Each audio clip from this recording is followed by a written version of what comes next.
Hi, I'm Chikage. I'm a marathoner, I'm a meteorologist, and I am nursing a broken collarbone. This is part 2 of my quest to run the Twin Cities Marathon despite breaking my collarbone.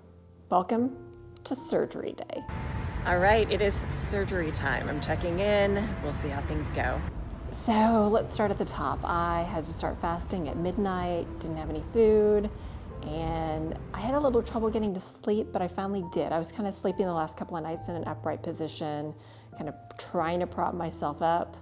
Woke up, took a bath, and went to the surgery center. We are currently 9 weeks and 5 days away from Twin Cities Marathon Day. So let's hope that they do everything well, everything goes swiftly and smoothly. I'm trying to be as calm and relaxed as possible. I think the fact that I've had other surgeries made it so that I didn't feel quite as nervous or apprehensive. Not only that, but the doctors and the people there are they just have this way of putting you at ease. Surgery is never fun. The recovery is never fun. And honestly, they were all just fantastic. I'm ready to have my collarbone put back together. So I had Dr. Gillman who performed my surgery on my collarbone. Easy to remember. One nurse was Tracy, who was super sweet. Another nurse was Lacey. The anesthesiologist was Mark. All done in the recovery room.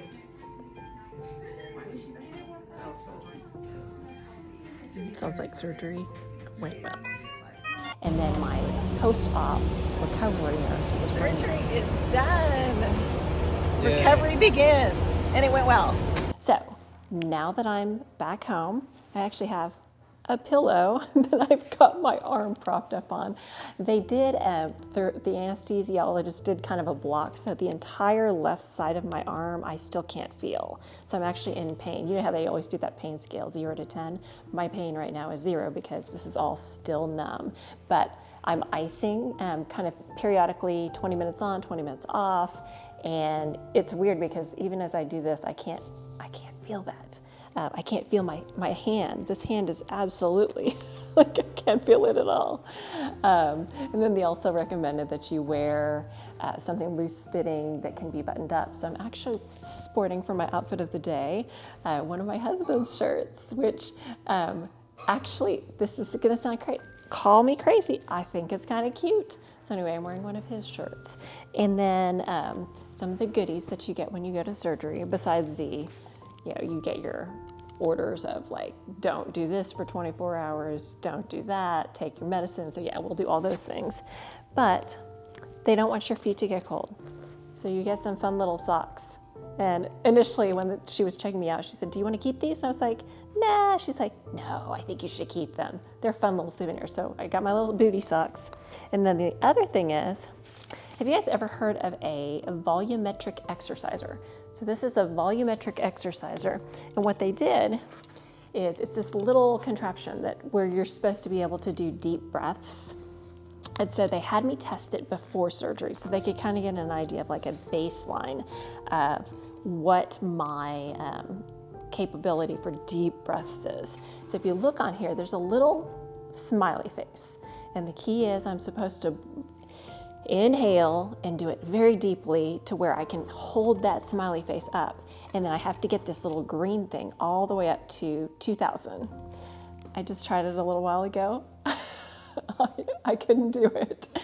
So let's give it another try and see how I do. But over time, I'm supposed to get to the point where I can actually inhale deeply enough and hold it and keep that little green thing in the center. So, okay, so here it goes. Oh, and I can't do that. If I inhale really high and it goes all the way to the top, it doesn't count. It has to be like a smooth, slow inhale. So one more time.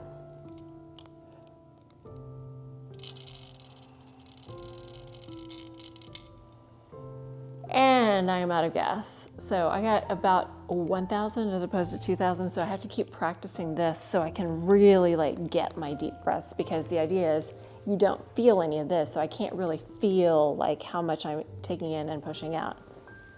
So yeah, that's a little bit of homework, but basically I'm sure you probably heard of the treatment of like rice. Rest, ice, elevation, so trying to keep my hand at least elevated above my heart as much as possible. And then, okay, let's see, rest, ice, compression, and elevation. So yeah, that's the magical 4. So basically I am going to take my first like real pain meds, because again, I'm currently numb here, can't feel a thing. My first real pain meds tonight before I go to bed, because the doctor said sometimes what'll happen is this all wears off and you might wake up at 2 a.m. in excruciating pain. And I was like, nope, not gonna do that. So he said that the course of action that they recommend is before bed tonight that I take some type of, I have some heavy duty, like drugs that I can take. And I'm on rest all week long. So I've had several people ask, when are you going to be back at work? Planning to be back at work on Monday. And until then, this is my life. I wear contacts, but I can't put contacts in with one hand. So I'm going to be wearing the glasses for a while.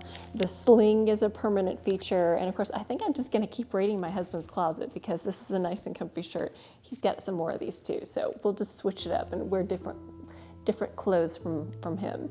But anyway, surgery went so well. I woke up and they were like, we're done, good news, everything went great. Surgery took about 80 minutes, and I now can actually say, that's the song lyrics. I know this sounds corny, but I am titanium. I literally have a titanium plate in my collarbone shoulder area with 8 screws, all like boom, boom, boom, stuck in here, which makes me wonder, and please let me know, I know a lot of other people have probably had surgeries of different types. If you get a metal plate in your body, do you set off alarms at the airport? I'm just kind of curious. Next time I fly, is the TSA going to be like, oh, you have metal? Let me know in the comments section if you have any issues, or is this some kind of titanium where it doesn't trigger all those alarms for metal detectors? Just kind of curious. Might need to build in some extra time next time I fly, just in case. Speaking of next time I fly, it is going to be the Twin Cities Marathon on October 5th. And I know things might not look great right now, but the prognosis is really good, because now this is all back together and stronger.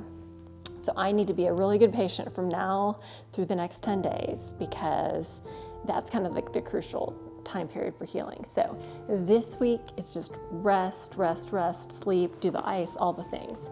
Next week, I'm going to go back to work on Monday, and I will probably still be wearing the sling because of the fact that we need to just kind of keep everything somewhat immobilized. And I'll, put the weather clicker in this hand, and I'll point with this hand, and we'll just see how it goes. So that's the game plan for next week.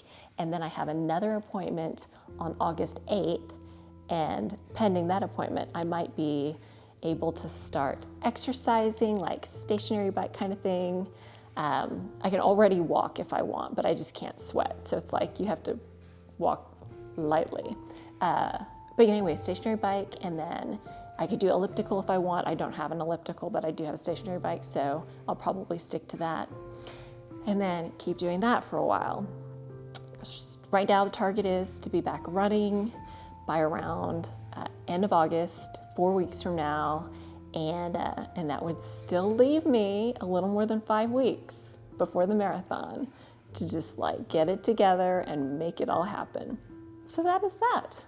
Hope y'all are doing well. It's been a crazy couple of days, 3 days, whatever. And recuperation begins, but I'm in very high spirits. I'm very optimistic, and I'm so touched by everybody that has reached out to me. I've gotten so many kind messages, and I appreciate all of your thoughts and your prayers and your positive vibes and all of the things, because it really does, like, it makes me smile, and that's that. So anyway, surgery update, kind of a long one, but this whole YouTube thing for me, kind of a new adventure. So if you're interested in me doing more stuff like this, I actually feel like I can probably pull it off with my staircase backdrop. So anyway, maybe I'll do some more updates, like weekly updates about my progress as we head toward Marathon Day. So that is all. Thanks for watching. I'm Chikage. I forgot to introduce myself. I know in a lot of YouTube videos, people are like, hi, I'm Chikage. I'm a marathoner, I'm a meteorologist, and I am nursing a broken collarbone. Maybe I'll put that at the very beginning. What do you think? All right, take care, you guys, and we'll see you in the next one.